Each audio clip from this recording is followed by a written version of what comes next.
Councilwoman, obviously it's been a long, 4 or 5 days. What is the feedback you're getting from your district, your community, as a result of what happened over the weekend? People are frustrated, right? They're frustrated. They don't know what's going on, what's happening, who to turn to. No one's giving them solutions, right? Even though this happened in their neighborhood, where's the cavalry, right? Who's supposed to come into the neighborhood and help them with this, right? We had 11, 12 people shot in one night. That is crazy, right? And people should be heartbroken about that. People should be angry about it. People should be frustrated. But we also should be sitting down saying, what are we going to do about it? And what are the solutions? And so that's what's coming out of the neighborhood. That's what's coming out of the community. I've heard from young people. I've heard from parents. Just last night, I spoke to one of the victims' mothers, right? She doesn't know where to turn. She doesn't know what to do. Where are the resources for her, right?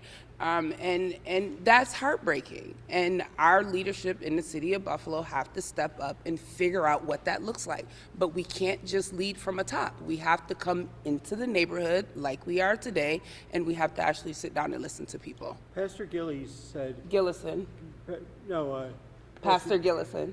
No, Pastor Gillies from Back to Basics. Giles, I'm sorry. it's okay. First day with my new brain. It's okay.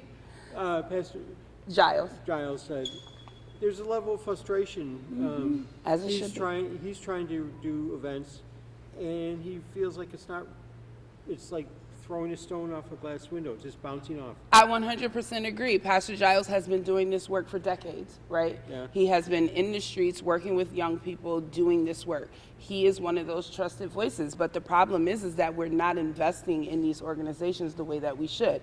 These organizations, many of them, I've talked about this over and over and over again. We have a lot of youth groups doing a lot of good work in the community, but they don't have the funding to allow them to do the programming that they would like to do. They don't have brick and mortars. They don't have spaces to do these events.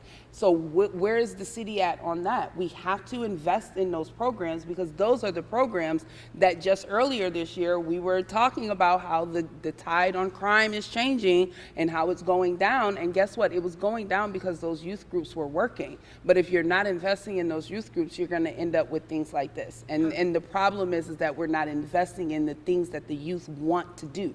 That's what we have to do. What do they want? They want to hang out with each other. They want spaces to hang out with each other. We don't have those spaces in the city of Buffalo. We have some community centers, but what time do community centers close? 3, 4 o'clock, right? 6 o'clock, some of them?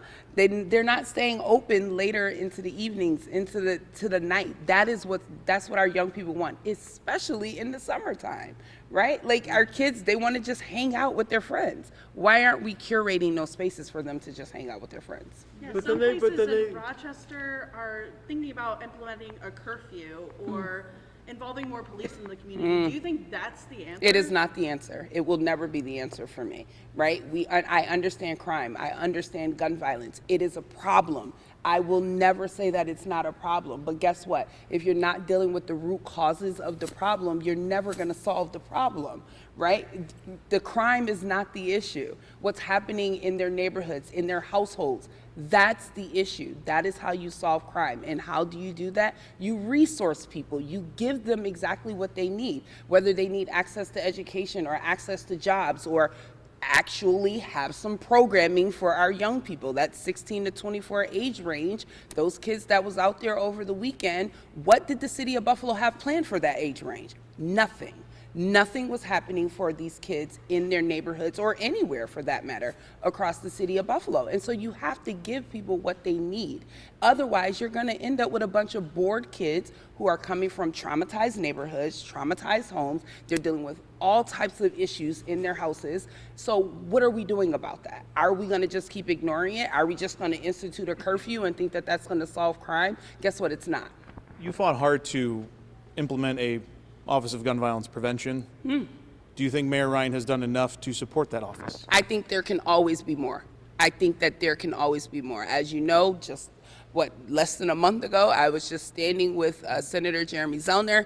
He just gave that office $50,000, and we need more. But now we need to sit down and figure out how are we going to best use that $50,000? What youth programs are out there that we can actually attack and put that money into? And so, yes, there can always be more done with the Office of Gun Violence and Prevention, especially like what happened over the weekend, right? Like I said, the last couple of days, I've been on Adrian's phone, sending her emails, sending her people, because the families of the victims are calling me saying, what am I supposed to do, right? And so I'm sending them directly to the Office of Gun Violence and Prevention, and she's been able to connect them with crime victim assistance and getting them connected to therapists and things like that. So she's working. She's definitely working, but I think that more can be done for that office. That office was a standalone office in the previous administration. Now it's been absorbed into the Buffalo Police Department. It has. Do you think it's been essentially buried by the administration? I would hope not. I hope that's not their goal with that office. I need them to understand and see the importance of that office. I don't know that that's their goal, so I wouldn't say that.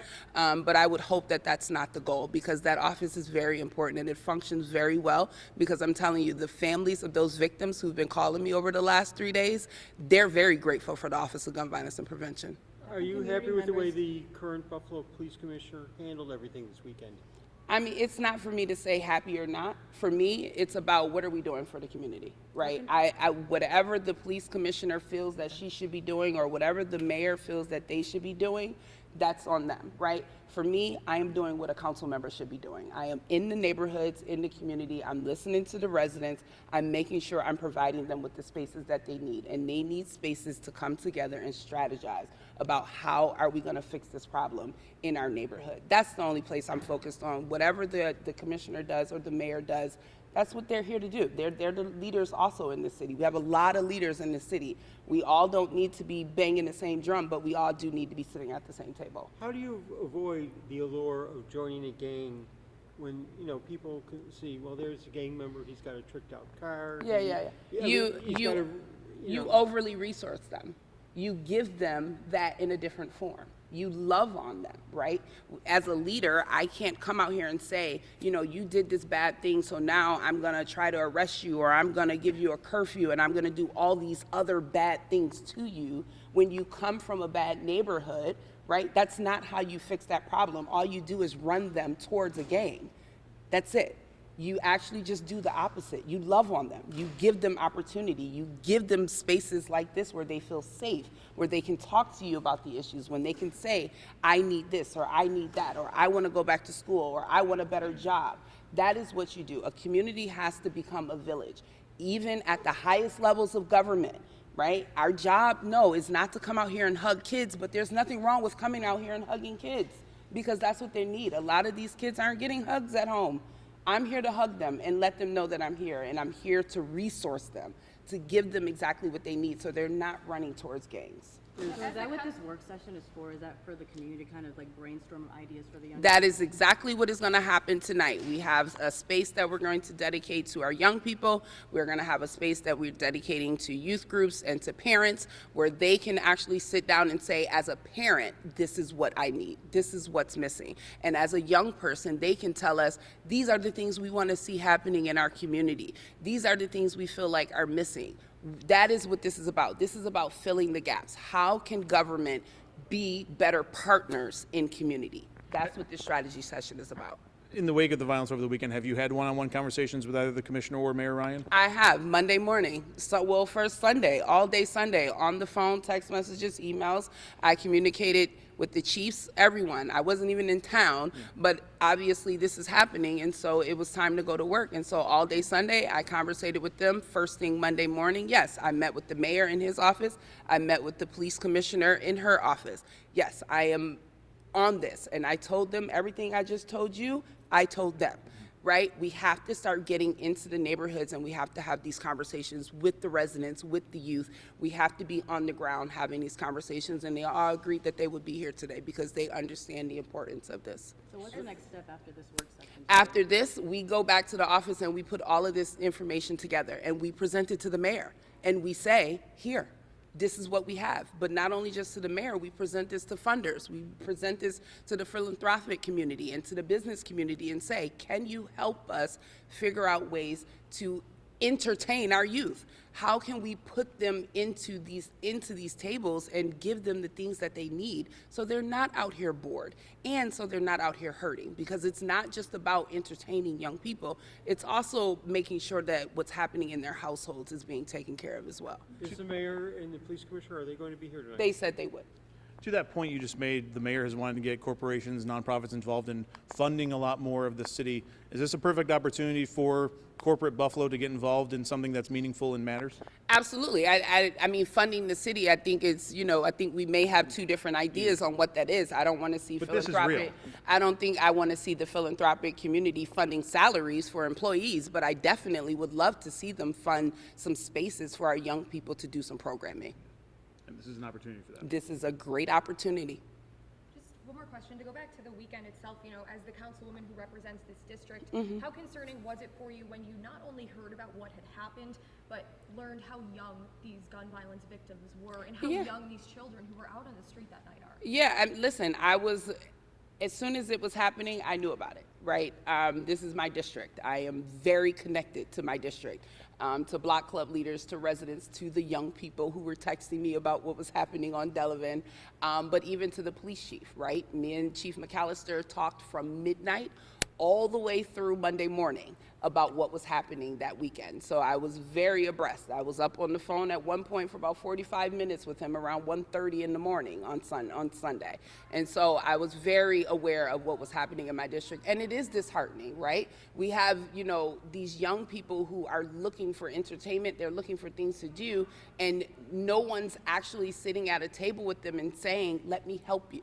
Let me do this for you. Let me, figure out how we can make this a safe, enjoyable thing for you, right? So yeah, it's heartbreaking that it happened, but at the same time, for me, I am not a complainer. I'm not one to just sit around and say, oh my God, look what happened. I am a solutions person, so I'm here with a solution, and that's what I'm focused on right now. Do you have any message to, the adults who may have been out there and, been part of the problem that night? Yeah, I mean, my message to the adults is always do better. Reach out to me. Ask me the questions. Let me help you. We should be guiding our young people in the best way that we can so they're not ending up getting shot or anything like that.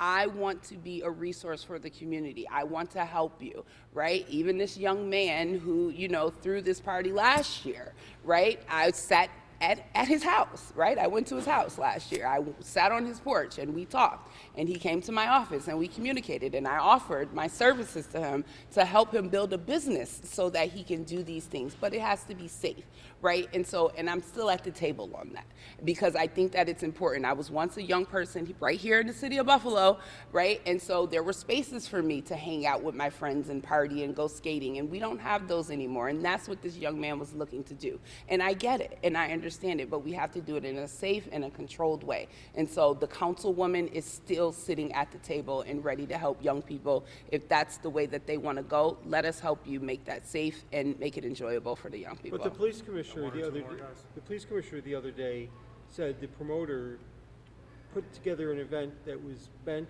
on creating violence and chaos. I don't know that that's true. I don't know that she knows that that's true. I don't know, right? And I'm not going to say that she's wrong, and I know I'm not wrong, but I don't think that someone creates an event just to see violence erupt in a community, because that sounds outrageous to me. And so I don't know that she knows that to be true, 100% true. I sat down with this young man last year, and I don't think that was his goal. A store owner that I talked to said that this was like the third year that this was happening. It here. is. And nothing was really done to like stop it when it was starting. So what are your thoughts on that? He even said like he thinks that the police are just scared to like go after this. I wouldn't say that. I think that we have to just better prepare, right? When people are telling you that something is coming, you should listen, right? Because I'm one of those people that said this is coming months ago, right? I told people that this was coming, right? And so we knew it was coming. And so yes, we have to just do better at preparing for scenarios like this, but also before this even comes, we have to be willing to sit down at a table with these young people and say, how can we help you? What can we do for you? How can we create a safe environment where you can hang out? That is what we have to do. But are they listening? Are they listening? Nathan, we're done. Are they listening, or are you getting to the right young people? I think I'm getting to the right young people, but I also don't have the funding in the bank to make these things happen. And so it's not really about, are the young people listening? You know why the young people aren't necessarily listening? Because nothing's changing in their neighborhoods. Do they And trust you? They do trust me very much. And that's why I'm doing this tonight, because I've heard from a number of young people.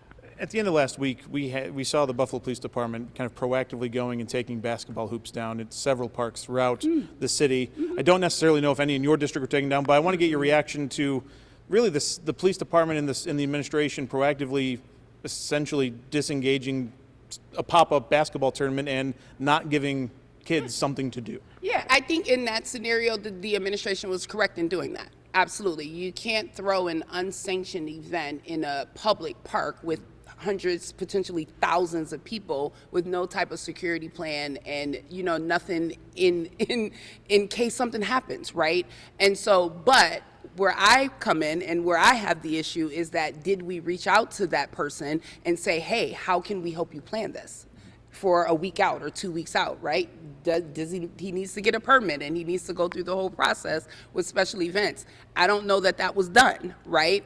So I agree that no, you should not be able to just throw a pop-up event like that, but we also should be reaching out to that person, because I think it's a great idea. We should have basketball tournaments in the city of Buffalo. When I was growing up, we had basketball tournaments and it was great, but it was also permitted, right? And it was a process, and you know, there was a safety plan and all the rest of that. And so I just think that we need to reach back out to that promoter and invite him back into the city of Buffalo with a better city of good neighbors welcome, and sit him down at a table and say, hey, let's help you plan this out for the future. Thank you, Councilwoman. Thank you.